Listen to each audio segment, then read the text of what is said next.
요한복음 21장 15절에서 25절까지의 말씀을 함께 교독하시겠습니다.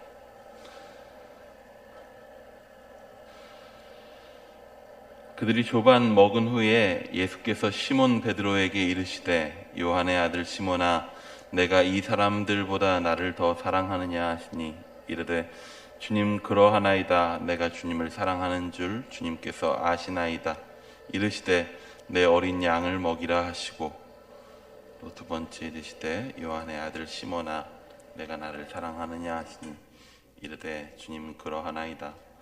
내가 주님을 사랑하는 줄 주님께서 아시나이다.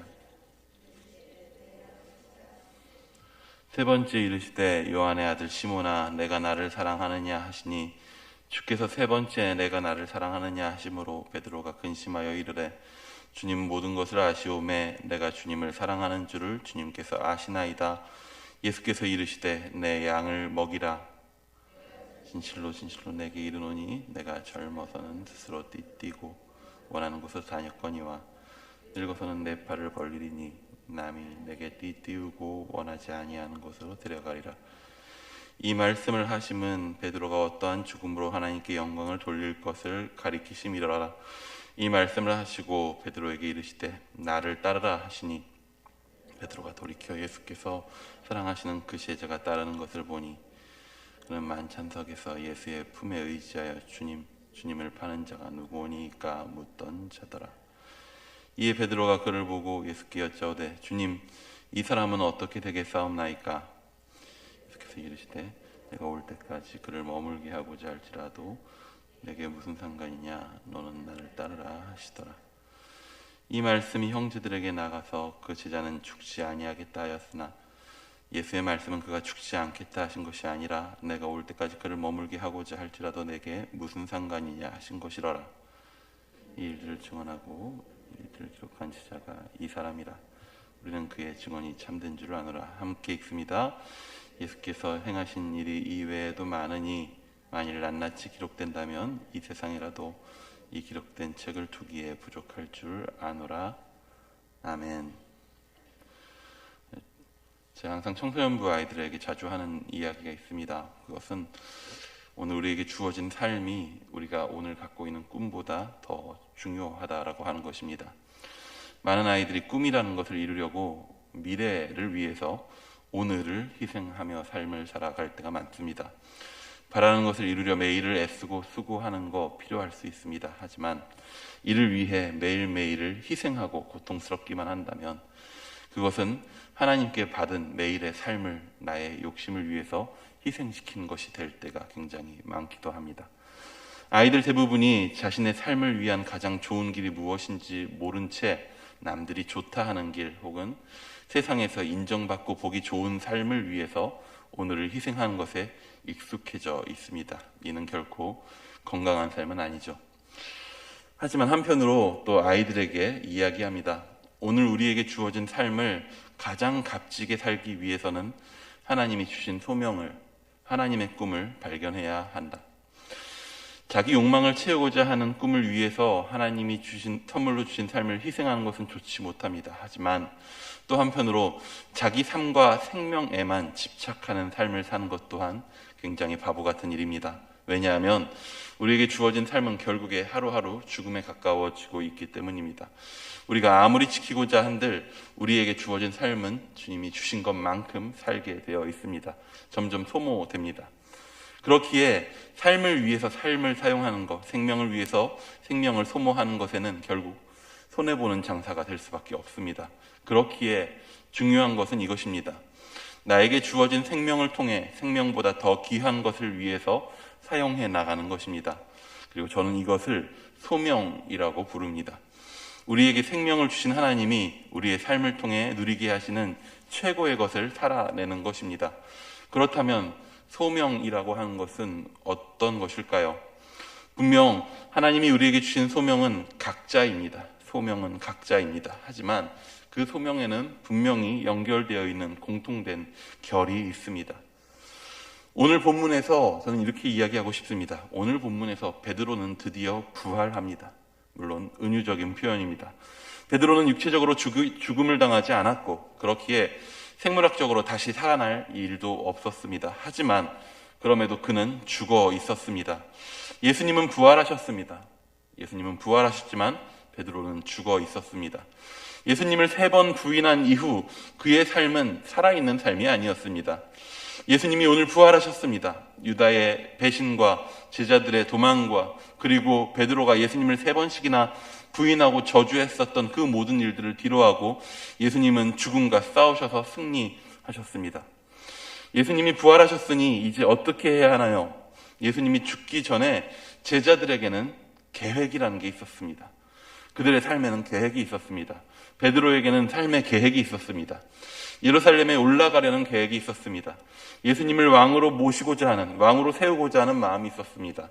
세상을 뒤집고자 하는 꿈이 있었습니다. 근데 예수님이 죽으셨습니다. 그가 가진 모든 계획과 꿈이 수포로 돌아갑니다. 베드로는 예수님을 따라 나설 때에 자신의 생업도 내려놓았습니다. 더 이상 갈릴리 호수에서 배를 타고 물고기 잡는 일을 하지 않았었습니다. 예수님을 보고 자신의 꿈이 생겼기 때문입니다. 그리고 그 꿈은 예수님을 따르면서 점점 더 깊어져 갔습니다. 이분이야말로 우리 민족을 해방시키고 이 땅에 하나님 나라를 이룰, 우리의 소망을 이룰 그런 분이다. 그렇게 확신했습니다. 그런데 그 모든 계획이 무너지고 맙니다. 자신의 계획이 무너지고 맙니다.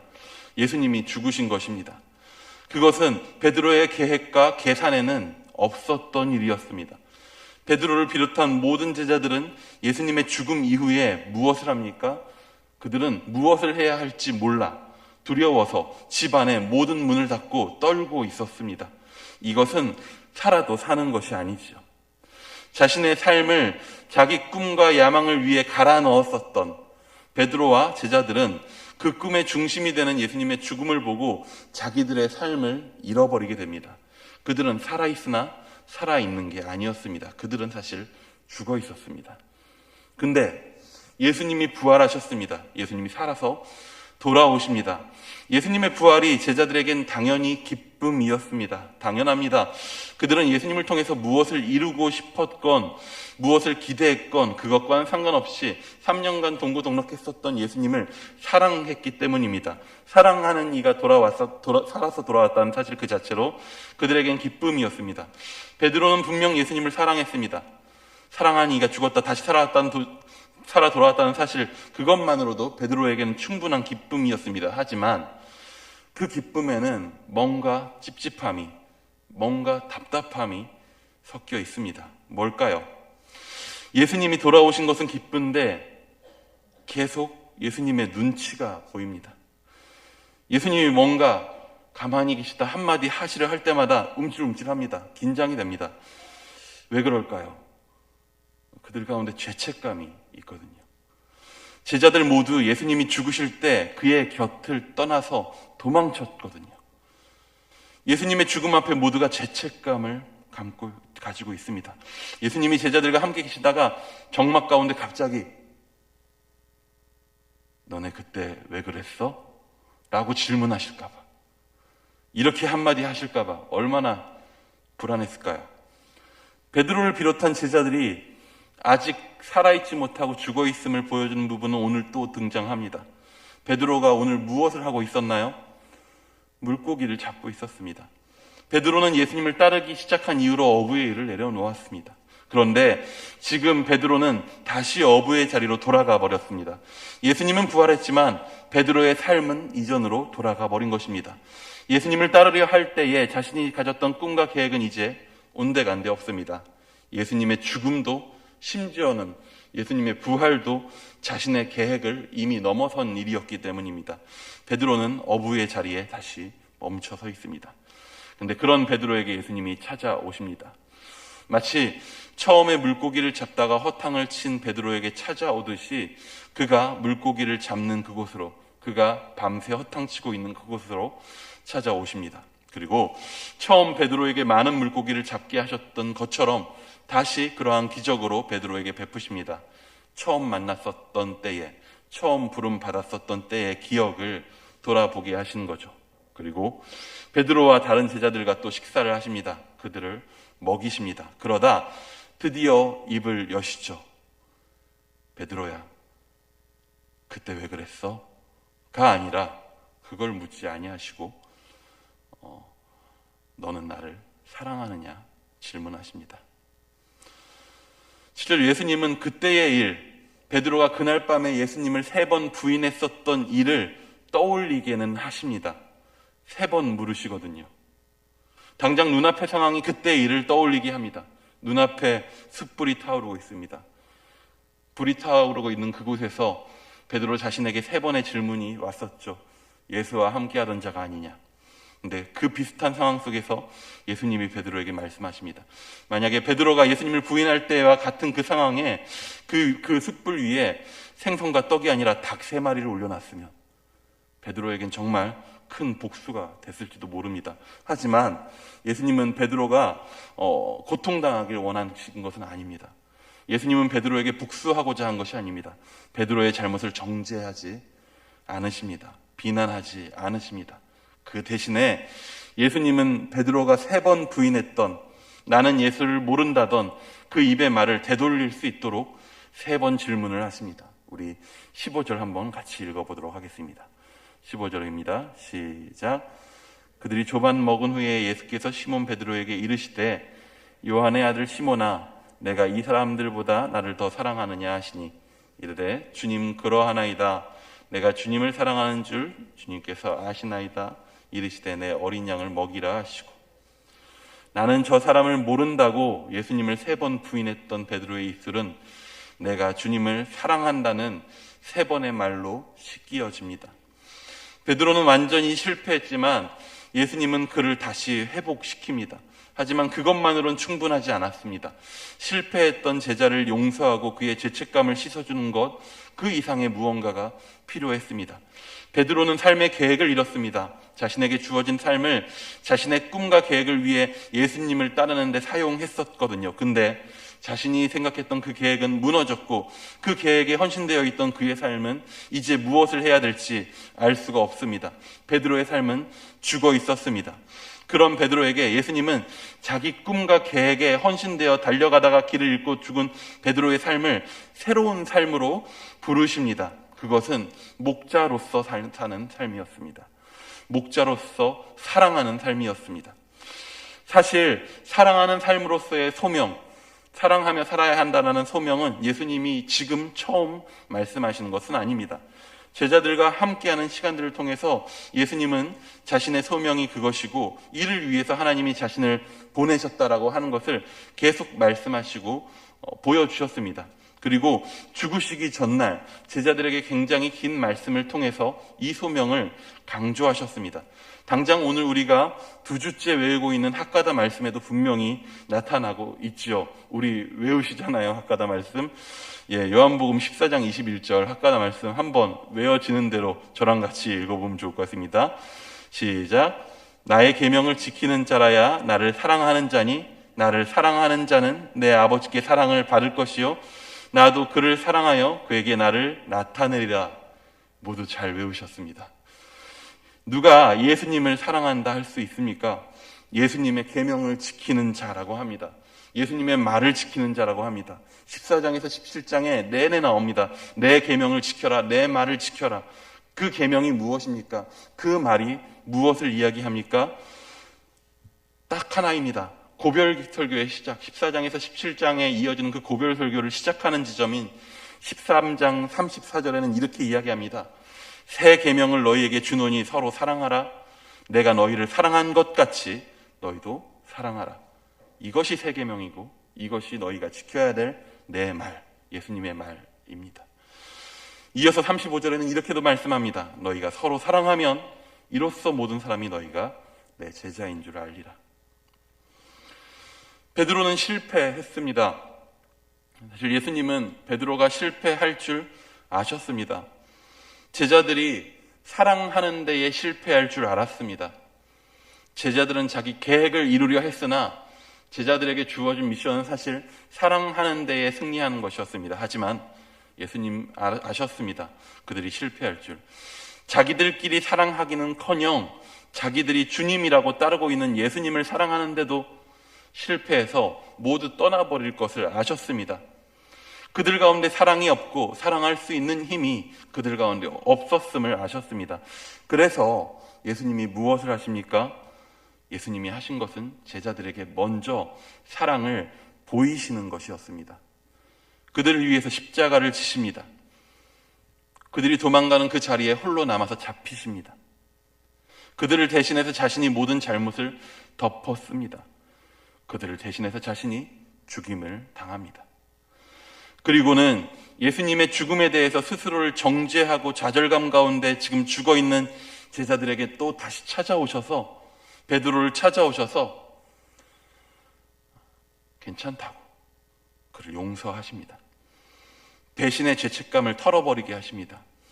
자신에게 용서와 사랑을 베푸신 예수님에게 사랑을 고백할 수 있는 기회를 다시 주십니다. 그것이 베드로에게 살아갈 이유가 됩니다. 그것이 그에게 새로운 삶의 목표가 됩니다. 살아갈 이유가 됩니다.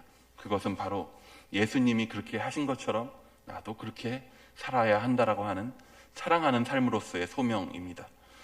예수께서 제자들을 사랑하실 때 끝까지 사랑하셨습니다. 제자들은 그 사랑을 보고 배웠습니다. 그 사랑을 보았습니다. 느꼈고 경험했고 배우게 되었습니다. 그 사랑을 경험한 제자들이 예수님을 사랑한다면 그 사랑은 이제 어떻게 드러나야 합니까? 그 사랑에 합당하게 예수님의 양을 돌보고 먹여야 합니다. 예수 그리스도의 사랑을 경험한 제자로서 서로 사랑하고 돌보는 가운데 살아가야 합니다. 예수님이 자신들에게 하셨던 것처럼 자신들도 다른 이들에게 해야 합니다. 예수님이 주시는 새로운 소명은 그냥 너희 서로 사랑해야 돼 라고 하는 아이들에게도 하는 듣기 좋은 말이 아닙니다.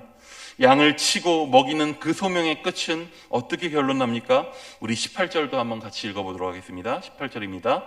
시작.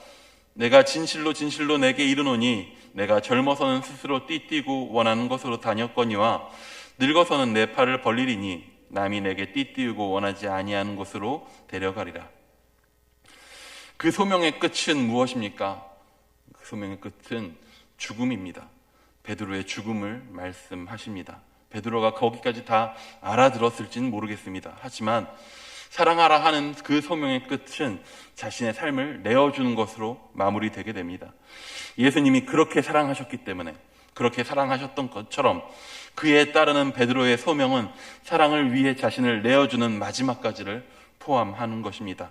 그렇기에 예수님은 베드로에게 나를 따르라 라고 분명하게 말씀하십니다. 자신이 간 길을 나를 따르라 라고 말씀하십니다.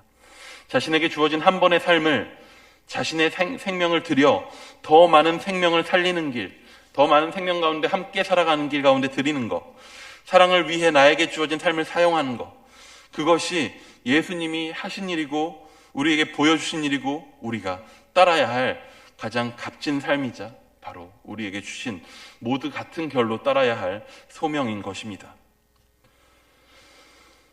오늘은 4월 20일입니다. 4월 20일은 저에게 있어서 굉장히 중요한, 연중에 꼭 지켜내야 하는 하루입니다. 결혼기념일입니다. 잘 지내야 합니다, 이날을. 예전에 한밤의 기도회 때 저는 자유를 잃었습니다. 결혼하면서 라고, 아이를 낳으면서 나의 자유를 다 잃었습니다 라고 할 때에 굉장히 처참해 보이거나 안타까워 보였다면 오해하신 겁니다. 저는 자유를 잃고 사랑을 얻었습니다. 결혼을 하고 아이를 낳으면서 사실 어떻게 보면 자유를 잃고 내가 나를 위해 사랑할 수 있는 삶을 거의 많은 부분 포기해야 되는 삶이 되었을지 모릅니다. 하지만 단 한 번도 그렇게 살아내는 것이 불행하다 여긴 적은 없었던 것 같습니다. 아니, 누군가를 사랑하기 위해서 나의 삶을 내어주면서, 나의 아이를 위해서 나의 삶을 내어주면서, 그렇게 나의 사랑이 넓어지면서 나의 생명은 나의 것이 아니라 우리의 것이 되고 우리의 생명으로 넓어지게 되었습니다. 예수님이 우리에게 보여주고자 하신 것이 그것이 아닌가 싶습니다. 사랑함으로써 그 모든 제자를 함께 사랑하는 한 생명된 존재로서 품어내셨습니다. 진짜 제자들을 자신과 하나 되게 하셨습니다. 제자들도 그 사랑을 알기 원하셨던 것 같습니다. 그렇게 자신의 삶을 자기를 위해서 소모하다가 죽어버리는 하나의 생명을 불태우는 것으로 끝나는 것이 아닌 그 생명이 사랑하여서 다른 이들을 위하여서 내어줌으로써 생명과 생명이 연결되고 서로가 하나됨 가운데서 하나님이 예수님이 하나됨으로써 누리셨던 그 기쁨을 우리 안에 함께 사랑 안에서 누리게 하시는 것. 그것이 예수님이 우리에게 주신 행복이자 소명이자 우리가 그렇게 살기 바라기 원하시는 아버지의 마음이 아닌가 싶습니다. 오늘 우리의 삶 가운데 사랑할 수 있기 원합니다. 어떠한 삶을 살든지 자신을 내어주고 사랑함으로써 희생할 때에 도리어 그 희생이 나의 생명을 나만의 것이 아니라 우리의 것이 되고 하나님 안에서 누리는 사랑을 누리는 그러한 생명이 될 수 있기를 축복합니다. 기도하겠습니다. 주님, 나 하나 사랑하느라 사는 삶에 욕심부리며 내가 사랑받지 못하는 것에 괴로워하며 오늘 내가 가질 것에 몰두하며 나의 욕심을 이루려 애쓰는 세상과 같은 방법의 자기 사랑하는 삶을 내려놓게 하여 주시옵소서.